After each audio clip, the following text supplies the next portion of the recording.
बैठना बैठल बाबा जलिया जब खड़ा गाड़ी में आओ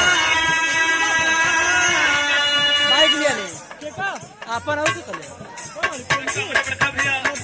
मुन्ना दरोगा के मित्र होवन सिक्काउन का सम्मान हो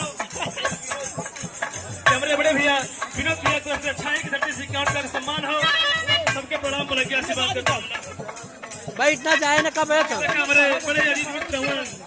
इसका बड़ा प्यार दुलार मिलला फिर आके बहुत सुंदर गायक कलाकार भी हो गौसा कुत्ता पकड़ विनोद दाई की तरफ से कर सम्मान हो इसके प्रणाम बोले के आशीर्वाद कामना हो ले ले जो ना करे आई ना गौसा कुत्ता पकड़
राजा जिद पर उतर गए प्रभु बतावा हमार मौत कैसे है कहला बता देवराजा थर्रा जीवा मत पूछा तोहार मौत कैसे है कहना प्रभु आप बताओ आखिर बार मौत कैसे है कहना नहीं मानते हो जिद करते हो राजन अपने आप को संभालो और सुनो तुम्हारी जो प्राण प्रिय रानी साहिबा बैठी है ये पतिव्रता धर्म की नारी है जानते हो तुम लेकिन एक दिन ऐसा समय आएगा कि यही रानी साहिबा तुम्हारी गर्दन काटेगी अरे बाप रे इतनी बात जब राजा सुरना रानी सुरना अवाक हो गई ना थर थर थर थर रानी साहिबा कांपे लगली कहा मुनिवर हमसे कौन गलती होगी प्रभु इतना बड़ा हमके दंडनीय काहे बनावत हुआ हमार कौन गलती हो ऐसे काहे हमके कहत हुआ कि हम अपने पतिवर का गर्दन काटब लेकिन एक लाइन गीत हो कैसे मास्टर मात्र 2 मिनट बेसी समय ना ले तीनों को भैया हमारे तीनों खाने हो गए अब तीनों को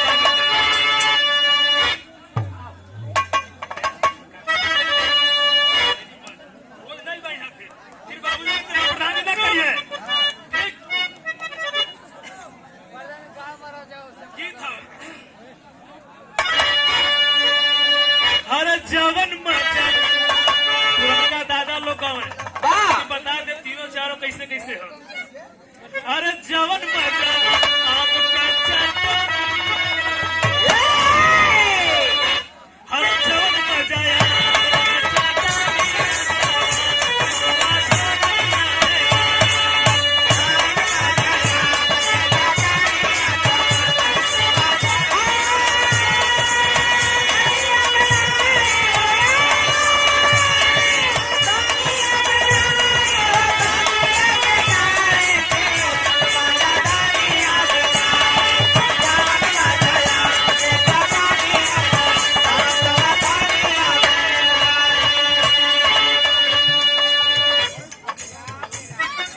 लेकिन भाव हो रानी साहिबा लाचार है रोवत है गिरात है पैर पकड़ लेली का कहने गिरी गई रानी है शरणिया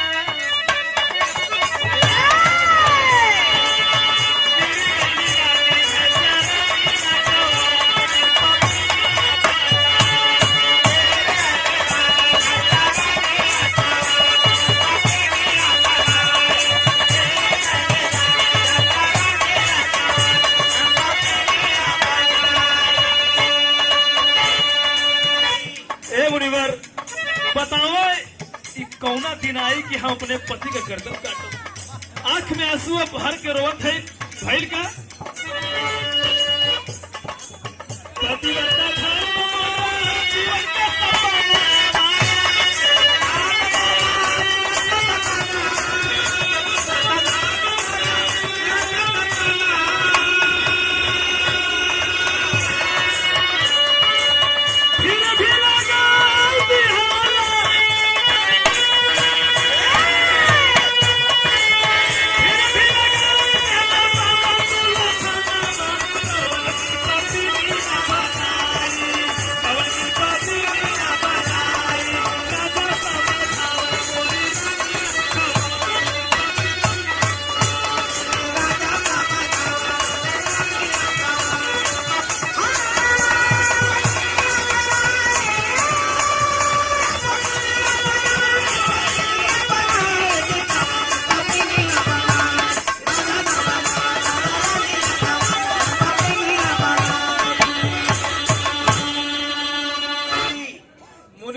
भैया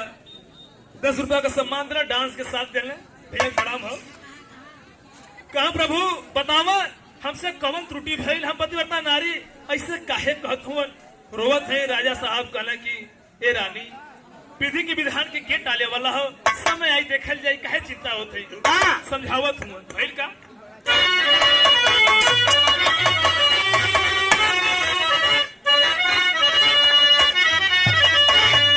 साहिबा ठान लेती है कि अगर प्रभु याद के बात सच्चाई है तो हम पतिव्रता नारी है। का कहत है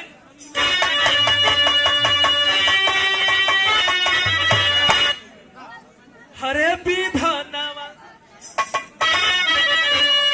विधि के तारक जबरी, हरे विधानवा विधि के तारक, ओ विधानवा विधि के तारक जबरी, नारी अटल प्रतिज्ञा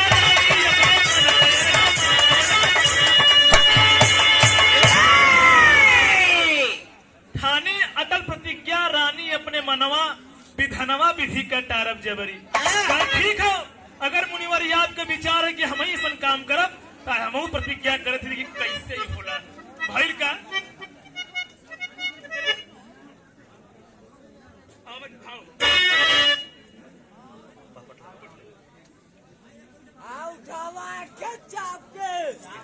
एक दिन का बात हो,